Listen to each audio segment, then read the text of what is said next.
ایک بار نبی پاک علیہ السلام سے ایک صحابی نے پوچھا، حضور قیامت کے دن تو آپ کے قریب انبیاء ہوں گے، صدیقین ہوں گے، بڑے بڑے لوگ ہوں گے، ہم کہاں نہ آپ کو ڈھونڈیں گے، اور اگر آپ وہاں نہ ملے ہم پریشان ہو جائیں گے۔ سنو، آقا نے یہ نہیں کہا کہ قیامت کے دن ایک بہت بڑا محل ہوگا، پروٹوکول سب سے زیادہ جہاں ہوگا میں تمہیں وہاں ملوں گا۔ سنو، آقا نے اپنا پتہ اور ایڈریس کیا بتایا۔ نبی پاک فرماتے ہیں قیامت کا دن ہوگا تو مجھے حوض کوثر پر ڈھونڈ لینا، اپنے پیاسے امتیوں کو جام کوثر پلا رہا ہوں گا۔ حضور اگر حوض کوثر پر نہ ملیں تو فرمایا وہاں نہ ملوں تو میزان عمل پر ڈھونڈ لینا، میرے امتیوں کے جب پلڑے بھاری اور ہلکے ہو رہے ہوں گے نا، اعمال تولے جا رہے ہوں گے، میں ان کے اعمال بھاری کر رہا ہوں گا۔ حضور وہاں نہ پائیں، کہا وہاں نہ پاؤ تو پل صراط پر ڈھونڈ لینا، میں اپنے امتیوں کو رب سلم کی صدا لگا لگا کر پار کروا رہا ہوں گا۔ کہا حضور اگر وہاں نہ پائیں، فرمایا ان تین جگہوں کے علاوہ تو مجھے کہیں اور نہیں پاؤ گے۔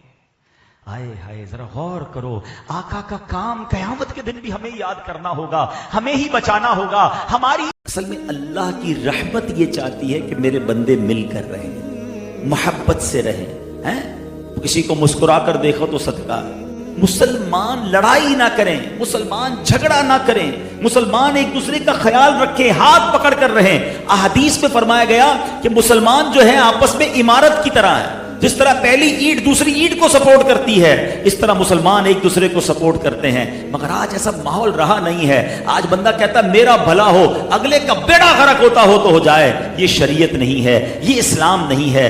خدا را، آپ اگر اپنی زندگی پرسکون چاہتے ہیں نا، فلیکسیبل اور پرسکون لائف گزارنا چاہتے ہیں، آپ دوسروں کے لیے آسانیاں کرنے والے بن جائیں، دوسروں کے لیے آپ خود فلیکسیبل ہو جائیں، آپ یقین کریں آپ کی زندگی آسان ہو جائے گی، آپ کی زندگی پرسکون ہو جائے گی۔ جو دوسروں کے لیے آسانی کرتا ہے اللہ اس کے لیے آسانی کر دیتا ہے، جو دوسروں کے لیے مشکل کرتا ہے اس کی اپنی زندگی مشکل ہو جائے۔ اصل میں اللہ کی رحمت یہ چاہتی ہے کہ میرے بندے مل کر رہیں، محبت سے رہیں، ہیں؟ کسی کو مسکرا کر دیکھو تو صدقہ ہے۔ مسلمان لڑائی نہ کریں، مسلمان جھگڑا نہ کریں، مسلمان ایک دوسرے کا خیال رکھیں، ہاتھ پکڑ کر رہیں۔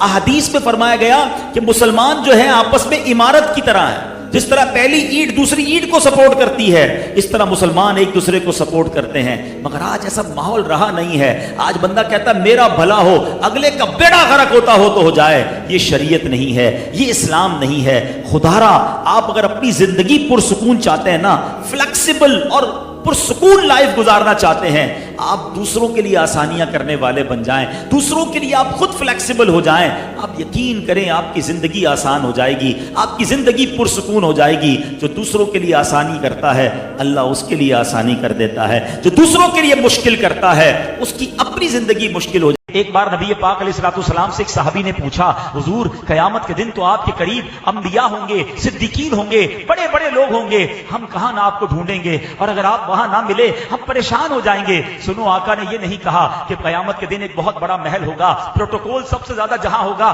میں تمہیں وہاں ملوں گا۔ سنو، آقا نے اپنا پتہ اور ایڈریس کیا بتایا۔ نبی پاک فرماتے ہیں قیامت کا دن ہوگا تو مجھے حوض کوثر پر ڈھونڈ لینا، اپنے پیاسے امتیوں کو جام کوثر پلا رہا ہوں گا۔ حضور اگر حوض کوثر پر نہ ملیں تو فرمایا وہاں نہ ملوں تو میزان عمل پر ڈھونڈ لینا، میرے امتیوں کے جب پلڑے بھاری اور ہلکے ہو رہے ہوں گے نا، اعمال تولے جا رہے ہوں گے، میں ان کے اعمال بھاری کر رہا ہوں گا۔ حضور وہاں نہ پائیں، کہا وہاں نہ پاؤ تو پل صراط پر ڈھونڈ لینا، میں اپنے امتیوں کو رب سلم کی صدا لگا لگا کر پار کروا رہا ہوں گا۔ کہا حضور اگر وہاں نہ پائیں، فرمایا ان تین جگہوں کے علاوہ تو مجھے کہیں اور نہیں پاؤ گے۔